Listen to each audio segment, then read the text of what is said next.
ओम नमो भगवते वासुदेवाय नमः। प्रेम से बोलिए बृहस्पति देव की जय। प्रिय श्रोताओं, आज सुनिए बृहस्पतिवार यानी गुरुवार व्रत की संपूर्ण कथा और आरती। गुरुवार व्रत की यह कथा कोई साधारण कथा नहीं है।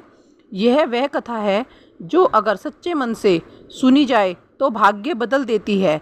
जिसके जीवन में रुकावटें हों, दरिद्रता हो या मनोकामनाएं अधूरी हों, इस व्रत की कृपा से सब कुछ संभव हो सकता है। तो आइए बृहस्पति देव का नाम लेकर कथा का शुभारंभ करें।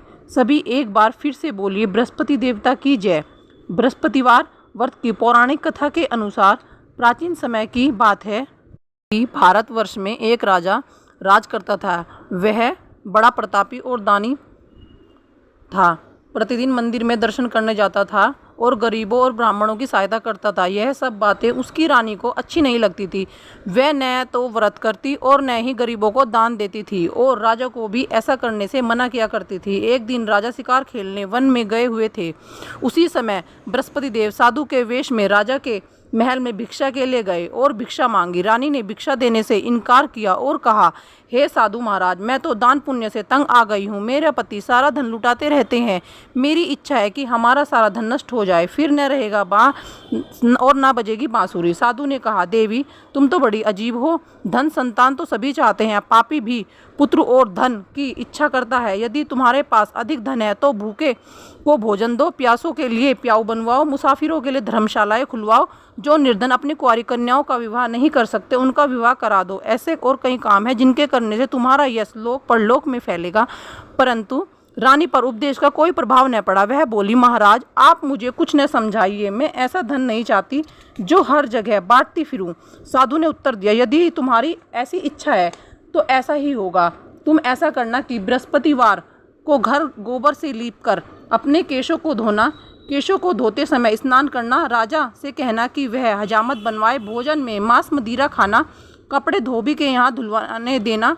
ऐसा 7 बृहस्पतिवार करने से तुम्हारा सारा धन नष्ट हो जाएगा। इतना कहकर वह साधु महाराज वहाँ से चले गए। जैसे वह साधु कहकर गए थे, रानी ने वैसा ही किया। 6 बृहस्पतिवार ही बीते थे कि उसका सारा धन नष्ट हो गया और सारा परिवार दोनों समय भोजन के लिए तरसने लगा तथा सांसारिक भोगों से दुखी रहने लगा। तब राजा ने रानी से कहा कि तुम यहाँ पर रहो, मैं दूसरे देश में जाता हूँ, क्योंकि यहाँ पर मुझे सभी जानते हैं, इसलिए कोई कार्य भी नहीं कर सकता। देश चोरी परदेश भीख बराबर है। ऐसा कहकर राजा परदेश चला गया। वहाँ जंगल में जाकर लकड़ी काटता और उसे शहर में बेचता। इस तरह वह जीवन व्यतीत करने लगा। इधर राजा के बिना रानी दुखी रहने लगी। किसी दिन भोजन मिलता और किसी दिन जल पीकर ही रह जाती। एक दिन रानी और उसकी दासी को 7 दिन तक भोजन नहीं मिला तो रानी ने अपनी दासी से कहा, यहाँ पास ही के नगर में मेरी बहन रहती है, वह बड़ी धनवान है, तुम उसके पास जाओ और वहाँ से 5 सेर बेजहर मांग कर ले आओ, जिससे कुछ समय के लिए गुजारा हो जाएगा। इस प्रकार रानी की आज्ञा मानकर दासी रानी की बहन के पास गई तो रानी की बहन उस समय पूजा कर रही थी, क्योंकि उस दिन बृहस्पतिवार का दिन था। दासी रानी की बहन से बोली, हे रानी, मुझे आपकी बहन ने भेजा है, मुझे 5 सेर बेजहर दे दो। दासी ने कई बार कहने पर भी रानी की बहन ने उत्तर नहीं दिया, क्योंकि उस समय वह बृहस्पतिवार की व्रत कथा सुन रही थी। जब दासी को कोई उत्तर नहीं मिला तो वह बहुत दुखी हुई और वापस अपने नगर आकर रानी से बोली, हे रानी, आपकी बहन बहुत ही धनी है, वह छोटे लोगों से बात नहीं करती। मैंने उनसे 5 सेर बेजहार मांगा तो उन्होंने कोई उत्तर नहीं दिया। रानी बोली, इसमें उसका कोई दोष नहीं, जब बुरा दिन आते हैं तब कोई सहारा नहीं देता। अच्छे बुरे का पता विपत्ति में ही लगता है। जो ईश्वर की इच्छा होगी वही होगा। यह सब हमारे भाग्य का दोष है। इधर रानी की बहन ने सोचा कि मेरी बहन की दासी आई थी, परंतु मैं उससे बोली नहीं तो वह बहुत दुखी हुई होगी। यह सोच कथा को सुन और विष्णु भगवान का पूजन समाप्त कर वह अपनी बहन के घर चल दी। बहन के पास आकर बोली, बहन, जब तुम्हारी दासी आई तो मैं बृहस्पतिवार का व्रत कर रही थी। जब तक कथा होती है तब तक न उठते हैं और न बोलते हैं, इसलिए मैं नहीं बोली। कहो दासी को क्यों भेजा था? रानी बोली, बहन, तुमसे कोई बात छुपी नहीं है। हमारे घर अनाज नहीं था, इस कारण मैंने दासी को तुम्हारे पास 5 सेर बेजहर के लिए भेजा था। रानी की बहन बोली, बृहस्पतिवार भगवान सबकी मनोकामना पूर्ण करते हैं, शायद तुम्हारे घर में भी अनाज रखा हो। इस प्रकार के वचन सुन रानी जब अंदर गई तो वह एक घड़ा बेझार से भरा मिल गया। तब रानी और उसकी दासी बहुत खुश हुई। दासी कहने लगी, हे रानी, वैसे ही हमको भोजन नहीं मिलता तो हम रोज ही व्रत करते हैं। अगर आपकी बहन से व्रत की विधि और कथा पूछ ली जाए तो उसे हम भी कर लिया करेंगे। रानी ने बहन से कहा, बहन, बृहस्पतिवार के व्रत के क्या नियम है? तब रानी की बहन ने बताया, बृहस्पतिवार के व्रत में चने की दाल और मुनक्का से भगवान विष्णु का केले की जड़ में पूजन करें तथा दीपक जलाएं, पीला भोजन करें तथा कथा सुने। इस प्रकार करने से गुरु भगवान प्रसन्न होते हैं, अन्न पुत्र धन देते हैं, मनोकामना पूरी करते हैं। इस प्रकार रानी और दासी दोनों ही ने निश्चय किया कि बृहस्पति देव भगवान का पूजन जरूर करेंगे। 7 दिन बाद बृहस्पतिवार आया तो उन्होंने व्रत रखा। दासी गुड़साल में जाकर चना और गुड़ बीन लाई तथा उसकी दाल से केले की जड़ का तथा विष्णु भगवान का पूजन किया। अब पीला भोजन कहाँ से आए? दोनों बड़ी दुखी हुई, परंतु उन्होंने व्रत किया था, इस कारण गुरु भगवान प्रसन्न थे। 2 थालों में सुंदर पीला भोजन लेकर आए और दासी को देकर बोले, यह तुम्हारे और रानी के लिए भोजन है। दासी भोजन पाकर बड़ी प्रसन्न हुई और रानी से बोली, रानी जी, भोजन कर लीजिए। वह महात्मा हम दोनों को 2 थालों में भोजन दे गए हैं। इस प्रकार रानी और दासी ने गुरु भगवान को नमस्कार कर भोजन प्रारंभ किया तथा अब तक वह प्रत्येक बृहस्पतिवार को गुरु भगवान का व्रत और विष्णु भगवान का पूजन करने लगी। बृहस्पतिवार भगवान की कृपा से रानी के पास फिर से धन हो गया। रानी और दासी विचार करने लगे कि न जाने हमारे राजा किस हाल में होंगे, उनकी कोई खोज खबर नहीं है। उन्होंने गुरु भगवान से प्रार्थना की। उधर राजा दुखी होकर जंगल में एक पेड़ के नीचे आसन जमाकर बैठ गया। वह अपनी पुरानी बातों को याद करके रोने लगे। तब उस जंगल में बृहस्पति देव एक साधु का रूप धारण करके आए और राजा के सामने आकर बोले, हे लक्कड़हारे, इस सुनसान जंगल में तुम किस चिंता में हो? राजा ने दोनों हाथ जोड़कर प्रणाम किया और उत्तर दिया, महात्मा जी, आप सब कुछ जानते हैं, मैं क्या कहूँ। यह कहकर वह रोने लगा और साधु को आत्मकथा सुनाई। महात्मा जी ने कहा, तुम्हारी पत्नी ने बृहस्पति के दिन वीर भगवान का निरादर किया था, जिसके कारण तुम्हारी यह दशा हुई। अब तुम चिंता को दूर करके मेरे कहने पर चलो तो तुम्हारे सब कष्ट दूर हो जाएंगे और भगवान पहले से भी अधिक संपत्ति देंगे। देखो, तुम्हारी पत्नी ने बृहस्पतिवार का व्रत आरंभ कर दिया और तुम भी बृहस्पतिवार का व्रत करने चने की दाल व गुड़ को जल के लोटे में डालकर केले का पूजन करो, फिर कथा कहो और सुनो। ऐसा करने से भगवान तुम्हारी सब मनोकामनाएं पूरी करेंगे। साधु के ऐसे वचन सुनकर राजा बोला, हे प्रभु, मुझे लकड़ी बेचकर इतना पैसा नहीं मिलता जिससे भोजन करने के उपरांत कुछ बचा सकूं। मैंने रात सपने में अपनी पत्नी को व्याकुल देखा। मेरे पास कुछ भी नहीं है जिससे उसकी मंगा सकूं। साधु ने कहा, हे राजन, तुम किसी बात की चिंता मत करो। बृहस्पतिवार के दिन तुम रोजाना की तरह लकड़ियां लेकर शहर जाओ। तुमको रोज से दुगना धन प्राप्त होगा, जिससे तुम भली भांति भोजन कर लोगे तथा बृहस्पति देव की पूजा का सामान भी आ जाएगा। प्राचीन काल में एक ब्राह्मण था। वह बहुत ही निर्धन था। उसकी कोई संतान नहीं थी। वह नित्य पूजा पाठ करता था, परंतु उसकी पत्नी बहुत मलिनता के साथ रहती थी। वह न स्नान करती और न किसी देवता की पूजा करती थी। प्रातःकाल उठते ही भोजन करती, बाद में कोई अन्य कार्य करती थी। इससे ब्राह्मण बहुत दुखी था। भगवान की कृपा से ब्राह्मण के यहाँ एक कन्या पैदा हुई। धीरे धीरे वह कन्या बड़ी होने लगी। वह प्रातः स्नान करके विष्णु भगवान को जाप करने लगी, बृहस्पतिवार का व्रत करने लगी, अपनी पूजा पाठ को समाप्त कर पाठशाला जाती और अपनी मुट्ठी में जौ भरकर मार्ग में डालती जाती। वही जो सोने के जौ जाते तो लौटते समय उनको बीनकर घर ले आती थी। एक दिन वह कन्या सूप में सोने के जौ साफ कर रही थी तो उसकी माँ ने देख लिया और कहा, बेटी, सोने के जौ को फटकने के लिए सोने का सूप होना चाहिए। अगले दिन बृहस्पतिवार था। उस कन्या ने व्रत रखा था और बृहस्पति देव से प्रार्थना की, हे प्रभु, यदि मैंने आपकी पूजा सच्चे मन से की है तो मुझे सोने का सूप दे दो। बृहस्पति देव ने उसकी प्रार्थना स्वीकार कर ली। रोजाना की तरह वह जौ फैलाती हुई पाठशाला गई और जब लौटकर जौ बीन रही थी तो बृहस्पति देव की कृपा से रास्ते में सोने का सूप मिला तो उसे वह घर ले आई। एक दिन की बात है कि वह कन्या सोने के सूप में जो साफ कर रही थी। उस समय उस नगर का राजकुमार वहां से होकर निकला। इस कन्या के रूप को देखकर वह मोहित हो गया। अपने घर आकर भोजन तथा जल त्याग कर उदास होकर लेट गया। राजा को जब इस बात का पता लगा तो वह अपने मंत्रियों के साथ अपने पुत्र के पास गया और बोले, पुत्र, तुम्हें किस बात का कष्ट है? किसी ने तुम्हारा अपमान किया है अथवा कोई और कारण है तो बताओ, मैं वही कार्य करूंगा जिससे तुम्हें प्रसन्नता हो। राजकुमार अपने पिता से बोला, पिताजी, मैं उस लड़की के साथ विवाह करना चाहता हूँ। तो सोने के सूप में जौ साफ कर रही थी। यह सुनकर राजा बोला, पुत्र, यदि ऐसा है तो उस कन्या का पता बताओ, मैं उसके साथ तुम्हारा विवाह अवश्य कराऊंगा। राजकुमार ने अपने पिता को उस लड़की के घर का पता बताया। राजकुमार ने बताए गए पते के अनुसार मंत्री उस लड़की के घर गए और ब्राह्मण कन्या का विवाह राजकुमार के साथ संपन्न हो गया। कन्या का विवाह होते ही ब्राह्मण के घर में पहले की भांति गरीबी आ गई। अब भोजन के लिए भी अन्न बड़ी मुश्किल से मिलता था। एक दिन ब्राह्मण अपनी पुत्री के पास गया। बेटी ने पिता से सारा हाल पूछा। तब ब्राह्मण ने सारा हाल कह सुनाया। कन्या ने बहुत सा धन देकर पिता को विदा किया। इस तरह ब्राह्मण का कुछ समय सुखपूर्वक बीता। कुछ दिन बाद फिर वही हाल हो गए। ब्राह्मण फिर से अपनी बेटी के यहाँ गया और सारा हाल बताया। तो बेटी बोली, पिताजी, आप माताजी को यहाँ ले आइए, मैं उन्हें वह विधि बता दूंगी जिससे आपकी गरीबी दूर हो जाएगी।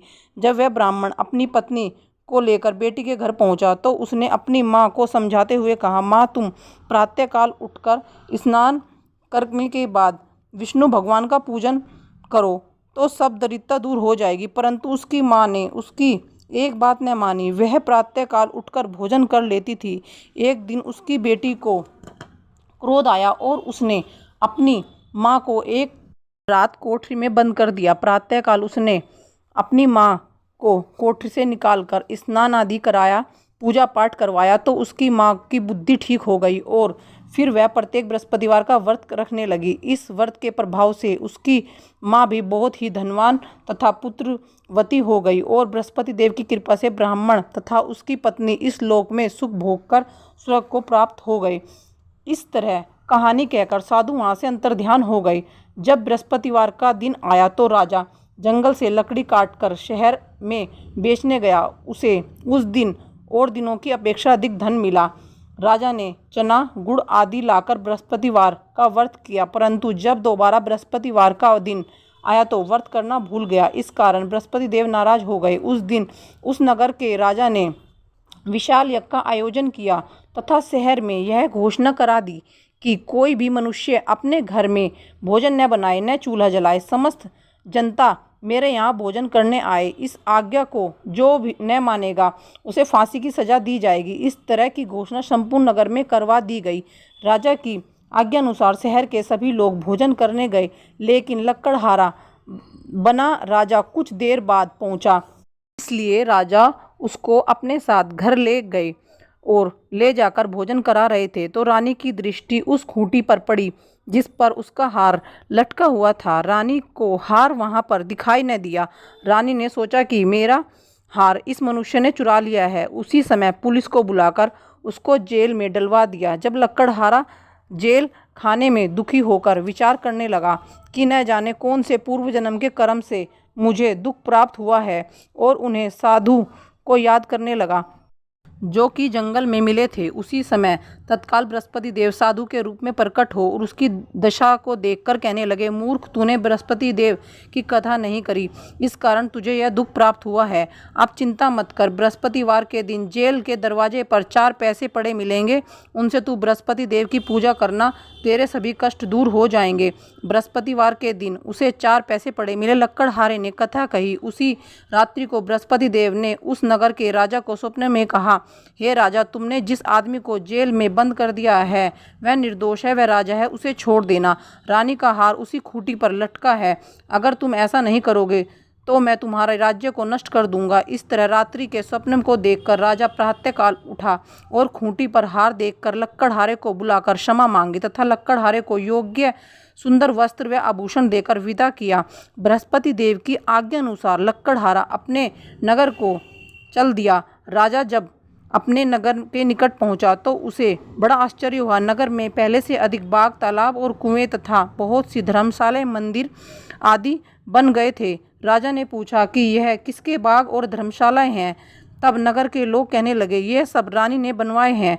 तो राजा को आश्चर्य हुआ। जब रानी ने यह खबर सुनी कि राजा आ रहे हैं तो उसने बांदी से कहा, दासी देख, राजा हमें कितनी बुरी हालत में छोड़ गए थे, कहीं वह लौट न जाए, इसलिए तू दरवाजे पर खड़ी हो जा।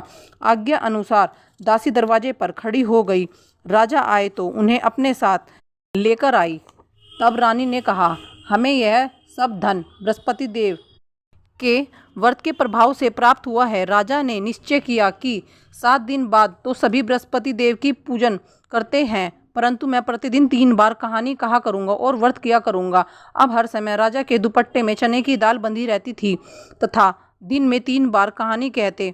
एक दिन राजा ने विचार किया कि चलो अपनी बहन के यहाँ हो आए। इस तरह का विचार कर राजा घोड़े पर सवार हो अपनी बहन के यहाँ चलने लगा। मार्ग में उसने देखा कि कुछ आदमी मुर्दे को जा रहे हैं। उन्हें रोककर राजा कहने लगा, भाइयों, मेरी बृहस्पति देव की कहानी सुन लो। वे बोले, लो, हमारा तो आदमी मर गया है और इसको अपनी कथा की पड़ी है। परंतु कुछ आदमी बोले, अच्छा कहो, हम तुम्हारी कथा भी सुनेंगे। राजा ने दुपट्टे में चने की दाल निकाली और जैसे ही कथा आदि हुई तो मुर्दा हिलने लग गया और जब कथा समाप्त हो गई तो राम राम करके मुर्दा उठकर खड़ा हो गया। आगे मार्ग में उसे एक किसान खेत में हल चलाता मिला। राजा ने उसे देखा और उससे बोला, अरे भैया, तुम मेरी बृहस्पति देव की कथा सुन लो। किसान बोला, जब तक तुम्हारी कथा सुनूंगा तब तक 4 हैया और जोत लूँगा। जाओ अपनी कथा किसी और को सुनाना। इस तरह राजा आगे चलने लगा।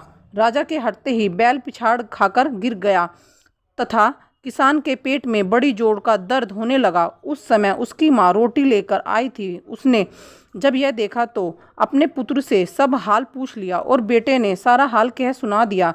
तो बुढ़िया दौड़ी दौड़ी उस राजा के पास गई और उससे बोली, मैं तुम्हारी कथा सुनूंगी, तुम अपनी कथा मेरे खेत पर चलकर ही कहना। राजा ने बुढ़िया के खेत पर जाकर कथा कही, जिसके सुनते ही वह बैल उठ खड़े हुए तथा किसान के पेट का दर्द बंद हो गया।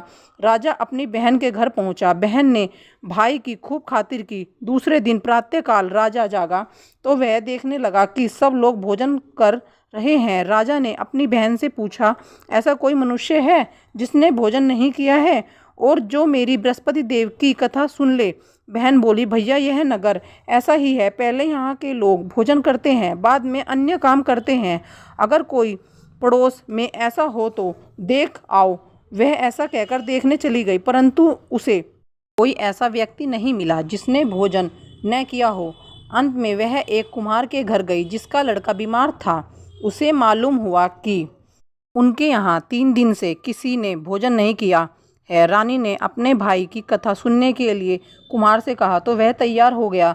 राजा ने जाकर बृहस्पति देव की कथा कही, जिसको सुनकर उसका लड़का ठीक हो गया। अब तो राजा की प्रशंसा होने लगी। एक दिन राजा ने बहन से कहा, बहन, हम अपने घर को जाएंगे, तुम भी तैयार हो जाओ। राजा की बहन ने अपनी सास से पूछा। सास ने कहा, हाँ चली जाओ, परंतु अपने लड़के को मत ले जाना क्योंकि तुम्हारे भाई के कोई औलाद नहीं है। बहन ने अपने भाई से कहा, भैया, मैं तो चलूँगी, परंतु कोई बालक नहीं जाएगा। राजा बोला, जब कोई बालक नहीं चलेगा तब तुम क्या करोगी? बड़ी दुखी मन से राजा अपने नगर को लौट आया। राजा ने अपनी पत्नी से कहा, हम निर्वंशी राजा हैं, हमारा मुंह देखने का धर्म नहीं है। और उसने कुछ भोजन आदि नहीं किया। रानी बोली, बृहस्पति देव ने हमें सब कुछ दिया है, हमें औलाद अवश्य देंगे। उसी रात को बृहस्पति देव ने राजा से सपने में कहा, राजा उठ, सभी सोच त्याग दे, तेरी रानी गर्भ से है। राजा को यह बात सुनकर बड़ी खुशी हुई। 9वें महीने में उसके गर्भ से एक सुंदर पुत्र पैदा हुआ। तब राजा बोला, रानी स्त्री बिना भोजन के रह सकती है, बिना औलाद के नहीं रह सकती। जब मेरी बहन आए तो तुम उससे कुछ कहना मत। रानी ने सुनकर हाँ कर दिया। जब राजा की बहन ने यह शुभ समाचार सुना तो वह बहुत खुशी हुई तथा बधाई लेकर अपने भाई के घर यहाँ आई। तभी रानी ने कहा, घोड़ा चढ़कर तो आई, गधा चढ़ी आई।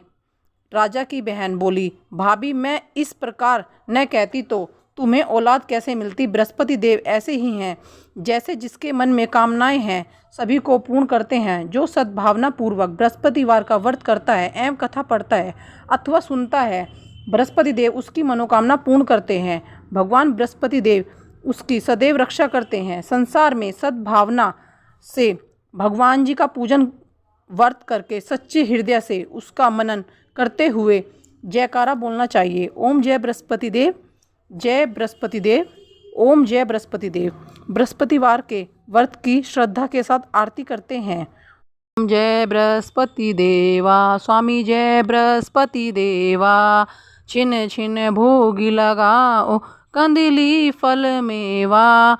ओम जय बृहस्पति देवा, तुम पूर्ण परमात्मा, तुम अंतर्यामी, स्वामी तुम अंतर्यामी।